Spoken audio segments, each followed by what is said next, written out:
Hi friends, this is Ven Gopal from Victory Spoken English. Today I am going to teach you present continuous tense. Enter first year English. The structure of present continuous tense is subject plus am is or plus V4. V4 అంటే ing plus object అంటే I కి am వాడతాము. He, she, it name of a singular person కి is వాడతారు. You, we, they కి are వాడతారు. So ఇట్లా అనమాట. So when do we use present tense? Present continuous tense is used when something is going on at this moment that action should not be finished. అంటే ఇప్పుడు నేను class చెప్తున్నాను. ఈ సిచ్యువేషన్లో మనము I am teaching you, I am dancing, I am writing, I am playing, ఈ క్షణం చేసే పనులకు మనము one of the uses is this one. అంటే ఇప్పుడు మనం చేసే పనులకు ప్రజెంట్ కంటిన్యూస్ టెన్స్ వాడతాము. అది ఎట్లా? ఐ వచ్చింది కాబట్టి this is the subject, am is the verb, working is V4. ఇది V4 వాడతారు. వర్క్ అంటే వర్కింగ్ అని రాయాలి ఇక్కడ. I am working. వి వచ్చింది కాబట్టి ఆర్ రావాలి. We are playing football. ఓకే, ప్లేకి ఇక్కడ ఐఎన్జి ఫామ్ యాడ్ చేయాలి. హీ ఈజ్ టాకింగ్, నా ఇప్పుడు మాట్లాడుతున్నాడు. She is reading. ఓకేనా. They are watching TV now, ఇప్పుడు చూస్తున్నారు అంటే they are watching TV now. Shyam is driving అంటే నావ్ ఇప్పుడు జరుగుతున్న పనులు. ఇప్పుడు శ్యామ్ ఈజ్ డ్రైవింగ్ అంటే ప్రజెంట్ జరుగుతూ ఉన్నాయి ఆ పనులకు మనము ఈ ప్రజెంట్ కంటిన్యూస్ టెన్స్ వాడతాం. నెక్స్ట్ యూజ్ ఏంటిది? Use to. So when do we use present continuous? The second usage of present continuous tense is we use present continuous when we talk about things happening in a period around now. For example, today, this week, this evening, etc. Okay, అంటే మనము ఇక్కడ చూడండి, example చెప్తే మీకు అర్థమవుతుంది. We are playing cricket today అంటే ఈరోజు cricket ఆడుతున్నాము మేము. He is writing exam this week అంటే టుడే కానీ, దిస్ వీక్ కానీ, దిస్ ఈవినింగ్ కానీ జరుగుతుండే పనులకు అంటే ఇప్పుడు జరుగుతున్న పనులకు కాకుండా we use present continuous when we talk about things happening in a period around now, ఒక పీరియడ్ టైంలో జరగబోతున్నప్పుడు. For example today, this week, this evening. We are playing cricket today, he is writing exam this week. అప్పుడు మనము ఈ present continuous tense మనము వాడతాం అన్నమాట. Next, third use of present continuous tense. We use present continuous when we talk about changes happening around now. అంటే ఒక దాంట్లో మనకు చేంజెస్ వస్తే, అంటే ఎగ్జాంపుల్ చెప్తే మీకు అది, the population of the world is rising very fast. అంటే చేంజెస్ అంటే చేంజ్ అవుతుంది. ఎందులో? పాపులేషన్లో చేంజ్ అవుతుంది. Of the world is rising very fast. ఆ సందర్భంలో మనం కూడా ప్రజెంట్ కంటిన్యూస్ టెన్స్ వాడతాము. అంటే ఇప్పుడు జరుగుతున్న పనులకు వాడుతున్నాము మనం ఇక్కడ ఒకటి. మనము నెక్స్ట్ ఏంటిది అంటే టుడే జరగబోతున్న పనులకు, దిస్ మంత్, దిస్ ఈవినింగ్ దానికి వాడాము. ఇది ఒక దాంట్లో చేంజెస్ వస్తున్నప్పుడు కూడా మనము ప్రజెంట్ కంటిన్యూస్ టెన్స్ వాడతాం.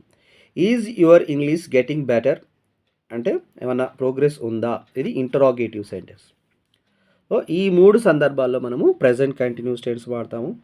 అందులో కూడా మనము ప్లాన్డ్ యాక్షన్స్ కూడా మనము ప్రజెంట్ కంటిన్యూస్ టెన్స్ వాడతాం. అంటే ప్లాన్డ్ యాక్షన్స్ అంటే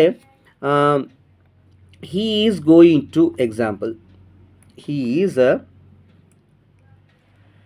is going to write the exam. He is going to write the exam అని మనము planned action today, he is going to write the exam today. So we are going to play cricket.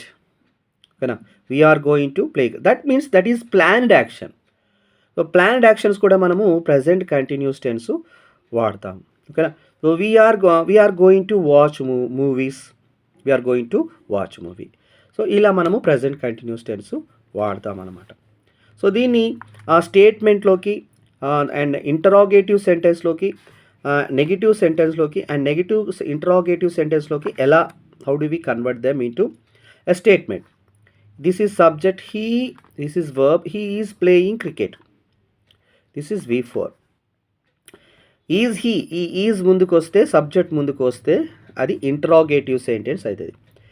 Is he playing cricket, this is interrogative, that means question mark compulsory మనం రాయాలి, we have to write. So this is an interrogative sentence. ఓకేనా, ఇది ఏమంటారు? Interrogative. This is an interrogative sentence అంటే interrogative nothing but question. He is not playing cricket, ఏం లేదు, is పక్కన నేను నాట్ రాశాను, he is not playing cricket. మళ్ళీ ఇంటరాగేటివ్ నెగిటివ్ అంటే ఇజ్ంట్ హీ ప్లేయింగ్ క్రికెట్ అంటే ఈజ్ ఇంట్ హీ, అది ఇక్కడ రాశాను playing cricket, this is interrogative negative. ఓకేనా, హీ ఈజ్ ప్లేయింగ్ క్రికెట్ అంటే అతడు క్రికెట్ ఆడుతున్నాడు. ఈజ్ హీ ప్లేయింగ్ క్రికెట్ అంటే అతడు క్రికెట్ ఆడుతున్నాడా. He is not playing cricket అంటే అతడు క్రికెట్ ఆడడం లేదు. ఇజ్ంట్ హీ ప్లేయింగ్ క్రికెట్ అంటే అతను క్రికెట్ ఆడడం లేదా అనే దాని అర్థం అనమాట. ఒకవేళ మీకు ఎగ్జామ్లో ఈ ప్రజెంట్ కంటిన్యూస్ టెన్స్ ఇంట్రో అంటే క్వశ్చన్ ట్యాగ్ వస్తే he is playing cricket, this is positive ఉంటే నెగిటివ్ క్వశ్చన్ ట్యాగ్ రాయగాలి. అప్పుడు ఏం రాయాలి? పాజిటివ్ ఉంది కాబట్టి ఇజ్ంట్ హీ రాయాలి మీరు. ఇజ్ంట్ హీ కామా తర్వాత ఇజ్ంట్ హీ రాసి క్వశ్చన్ మార్క్ పెట్టాలి. He is not playing cricket అంటే after the statement comma is he అని మనము రాయాలన్నమాట. Okay right. Present continuous tense మీకు ఎగ్జామ్లో ఎలా ఇస్తారు? It dash rain now we don't go out at present అంటే మనం ఇట్ వచ్చింది కాబట్టి ఈజ్ రాయాలి. రెయిన్ ఉంది కాబట్టి ఇట్ ఈజ్ రెయినింగ్ నౌ అంటే మనకు తెలిసిపోతుంది. నౌ అంటే ఇప్పుడు జరిగే పనుల కోసం మనం ప్రజెంట్ కంటిన్యూస్ టెన్స్ వాడతాము. It is raining now we can't go out at present. Next ఇది ఇంటరాగేటివ్ సెంటెన్స్లో ఇచ్చాడనమాట. ఇంటరాగేటివ్ అంటే question. Dash he do any job at present అంటే ఇప్పుడు జరుగుతుంది కాబట్టి, ఇప్పుడు హీ వచ్చింది కాబట్టి ఈజ్ హీ ఉంది కాబట్టి ఈజ్ రాయాలి. అదే దే ఉంటే ఆర్ రాయాలి, వి ఉంటే ఆర్ రాయాలి, హీ ఉంటే ఈజ్, షీ ఉంటే ఈజ్, అదే ఐ ఉంటే యామ్. ఇక్కడ హీ ఉంది కాబట్టి ఈజ్ హీ డూయింగ్, డూ ఉంది కాబట్టి doing any job at present, this is interrogative sentence. Next don't disturb the child, sleep ఉంది, చైల్డ్ కాబట్టి is sleeping. Don't disturb the child dash sleep అంటే child కాబట్టి is sleeping. Listen somebody dash scream, somebody కాబట్టి somebody, anybody, nobody వచ్చినప్పుడు ఈజే రాయాలి. Somebody is screaming, scream కాబట్టి ING form రాస్తే అయిపోతుంది స్క్రీమింగ్. మై ఫాదర్ డాష్ ఇక్కడ వాచ్ ఉంటుంది, my father watch a TV serial at the moment. ఇక్కడ watch a TV serial at this moment అంటే ఇప్పుడు మనం ఏం రాయాలి? మై ఫాదర్ ఈజ్, ఫాదర్ కాబట్టి is watching a TV serial at this moment అంటే ఇక్కడ మనకు వర్బ్ ఇస్తాడు కానీ దాన్ని ఐఎన్జీ రూపంలో ఇయ్యడు. దాన్ని మనము we have to change into ING form అంటే వాచ్ కాబట్టి వాచింగ్ అని రాయాలి మస్ట్. నెక్స్ట్ ఇంకోటి కూడా ఇంకా ఇంటరాగేటివ్లో ఇచ్చాడు. Dash he do any job at present. Okay మళ్ళీ రిపీట్ అయింది ఇది పోనీ. Okay my English teacher usually dash speak English in the class room but surprisingly she speak అని ఇచ్చాడు. షీ స్పీక్ తెలుగు నవ్ అంటే ఇప్పుడు అంటే ఇది ప్రజెంట్ టెన్స్ అంటే ఆమె జనరల్గా అంటే డైలీ హ్యాబిచువల్ యాక్షన్స్కి, యూజువల్ యాక్షన్స్కి అంటే ఈమె తరచుగా రోజు ఇంగ్లీష్ మాట్లాడుతుంది కాబట్టి దానికి స్పీక్స్ రాయాలి. And my English teacher singular కాబట్టి speaks English in the class room comma but surprisingly she speak Telugu now అంటే ఇప్పుడు జరుగుతున్న పనులు అంటే షీ కాబట్టి ఈజ్, స్పీక్ కాబట్టి స్పీకింగ్, తెలుగు నవ్ అని రాయాలి. This is the way of writing present continuous tense during the exam time. ఇది ఎగ్జామ్లో వచ్చే ఫార్మేట్ మీకు ఇలా ఉంటుందన్నమాట. Inter first year English. If you like the video of mine, subscribe to my channel, press the bell icon, like it, share it. All the best.